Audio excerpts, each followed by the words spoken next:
guys, I hope you're well. Today is a video that I've wanted to do for a little while. It's actually going to be a little series that I'm going to do for a few videos. I don't know when each will come out, but there will be more on this, so make sure you're subscribed so you don't miss that. But yes, I want to talk about stress. Now, in my life, I have I have dealt with lots of stress, and it's never fun, is it? So I wanted to share some little pockets of wisdom that I have on how to deal with it, being aware of when you're stressed, when you need to take a break, and yeah, just being able to cope with it better, because stress happens in everyone's lives. No one can get away from it, whether it's small stress that seems big to you or big stress that you just can't deal with. And so hopefully I can help you with this little series, so keep on watching. So the first thing you need to do is to be able to identify what stress is and how it manifests itself in you. So everyone deals with stress in different ways, and everyone shows stress in different ways. So some people would get angry, some people would get upset, some people would stop doing things they enjoy. Stress can manifest itself in so many different ways, and for me, just an example, when I'm stressed, I overeat, I eat the wrong things, and then I feel sorry for myself and feel bad. I don't exercise, I stop doing things I enjoy, like my YouTube, my blog. I just lie around and don't want to do anything. And I also become so short-tempered, like literally it's quite scary. Like I can just go off like a fuse. And I know if those things are happening, or if I can see those little changes in my behavior and my habits, then I know that something's wrong. And usually that comes down to stress, because stress can come from all manners of different places. So the first thing to do for you is to be able to identify stress and think, okay, I'm getting stressed. And then think, what is causing me to get stressed? So is it your job? Is it your relationship? Is it your family, your friends, your weight, whatever? It could be literally anything that's stressing you out, and it's always good to go to the cause of it. So recently I have been very, very stressed because I recently got made redundant. Yay, fun. And that was not a fun process. And so I could notice these stress signals, if you will, in me becoming redundant, because I was being short-tempered with people. I was crying a lot, I wasn't exercising, I wasn't eating right, and it just built up into this lovely person that you see in front of you now, that can now deal with said stress because it's over, thankfully, but it's still dealing with the ramifications of not eating well, not exercising, and just not being my true authentic self, and it's not fun. So how can you combat stress? What are things that you should go after to try and beat the stress that you're under? And there are actually 6 things that will really, really help you in this situation.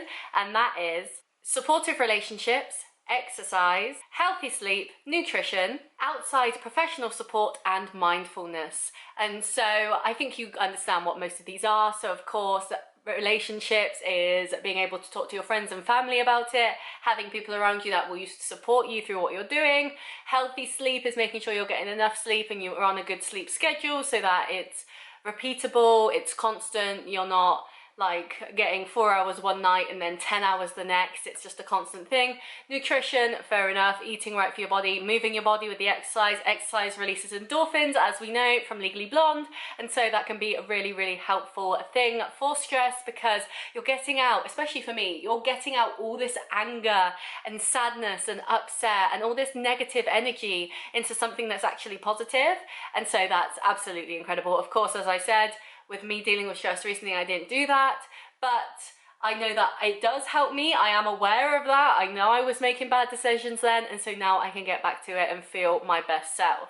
And mindfulness can always cause some weird reactions in people. I always talk, when I say about meditation, people are like, oh, what, like all that hippy dippy stuff? Like, no, meditation could literally be reciting words to yourself before you go to bed, or when you're brushing your teeth, thinking certain things. It could be spending 5 minutes just away from your desk with your eyes closed, just thinking about the situation and letting yourself process it. There are so many different ways of doing mindfulness that don't have to be the usual buy a Zen garden or buy running water and meditating for half an hour. Like, it doesn't have to be that long. It can literally be in pockets of your time. So I definitely find mindfulness really helps me too, and it keeps me aware of the emotions I'm feeling. So if I am feeling stressed, I can tell. Like yesterday, oh, it was so funny. I went food shopping and I was so hangry. Like, I was just angry at the world. So I was like, I must be hungry. Like, it was too early for lunch, but I was like, my body's telling me, like, I must be hungry. I must be hungry. Got home. No, it was my time of the month. It just started, and so that was why I was so angry. So it was like, okay, I'm mindful because I thought it was this one thing, it's actually this other thing, but I can identify that, and that one was easier to identify than others. But yeah, it was just so funny. Like, oh, I'm so angry, and then, oh no, that makes sense. So what you need to do with this list that I've just told you about is identify the things that will actually work for you. So maybe you're not a person that finds it easy to talk to people. So maybe seeking help from family and friends isn't going to actually help you deal with the stress, but actually make you more stressed at the thought of having to bare your soul to them.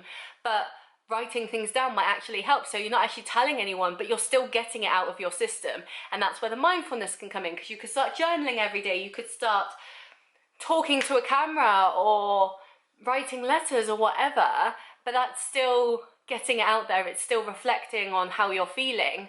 So look at things that actually help you. So exercise, I always say, is incredible. Even just a walk makes you feel so much better. Out in the sunshine, out in nature, visiting somewhere new, listening to a podcast, whatever really helps. Nutrition helps, because if you feel good on the inside, you feel good on the outside. And yeah, just build up a plan for you to be able to think, okay, I'm stressed. What can I do about this? Because usually when you're stressed, the thing that is causing said stress is out of your control. Me being made redundant, I couldn't control. That was just something that I had to deal with. But everything on this list is things that I can actually deal with and handle myself. I can choose what I eat. I can choose if I exercise or stay in bed and lounge around. I can choose if I go and see my friends that always make me feel better, or if I stay inside and resonate on my anger. You know, you have a choice at the end of the day in this scenario, and it may not be choosing the big picture that's actually harming you and causing the stress, but you can choose how you let the other areas of your life be impacted by that. Do you give into the stress and think, I'll get a takeaway tonight, when I was planning like a really nutritious like burrito bowl, or I don't know, something with fish. Like, fish is my go-to for health. But yeah, they're the little choices that, yes, they don't impact the big thing, but actually they can, because when you make smart decisions and when you feel slightly more in control, then you're more likely to make good decisions and deal with this stress better, because you think, I can't deal with that, but I can deal with this. And because I can deal with this, this is great. Whereas if you don't deal with this, then everything's out of control. And then the best thing to do from these six aspects is make a plan. So when are you going to exercise? Could it be on your lunch break? Could it be before work? Could it be right after work? When are you going to socialize with people? Are you going to text someone every day just for a check-in? Or is it going to be like every week you schedule a call with like your mum, or you go for a walk with your dad and his dog or something, you know? Like, what can you do there to make sure that you're talking to people? When are you going to do your mindfulness? Just before bed's great, because then you're shutting your brain down, you're allowing your brain to have some peace so that you can sleep easier. But that's really up to you. When are you going, what are you going to eat? When are you going to allow yourself like a cheat meal or a cheat day or whatever, just to keep things in balance? You know, there's lots and lots of things to look at here. So the big takeaway is look at these 6 pillars and think, where can I fit these into my life? How are they going to impact me? Why am I going to allow them to impact me? What is the reason I'm doing this? And remaining grounded in your core beliefs and values, because if you believe that, no, I am someone that works out every day, you will go and work out every day, and it doesn't matter what stressed you out that day, you will make that time to put that workout in because you know it will help. So it's finding things that will help you, that will actually help you, not the short dopamine hits of a takeaway or an evening playing video games, but the long-term goals of feeling happy for an elongated amount of time with exercise, with good food, and by spending time with people that you love. But this is only act 1, so this is identifying the stress and finding ways to deal with it. And it may not solve the stress, it's not always going to, but it should help you in some ways to be able to react better to it, to know that, yes, this is a bad thing, but look at all this good I have over here. And I know when I was going through my situation recently, if I knew all this, which I do now because I've gone through it, it would have really, really helped. But yes, this is the first video. Let me know what helps you combat stress. For me, it's a consistent exercise routine, it's consistent food, of food that I like but I know is healthy and nutritious. And it's making sure that I am speaking to people. I'm one of those people that can become a bit of a recluse. I can just hide away and like deal with my problems on my own. But sometimes a problem shared is a problem halved, and you're not on your own. You're not on your own. That's the main thing. Even if you need to speak to someone professional because the people in your life you can't talk to about it, that's fine too. Like, go out and seek that. But I would love to know how you deal with your stress. Stress is an absolute killer. Like, literally it causes heart attacks and strokes and just depression, anxiety, all that. It's not nice. So I'd love to know how you deal with stress. What advice can you give me? And I hope to see you in the next video where I talk about this some more. But yes, I will see you there. Bye.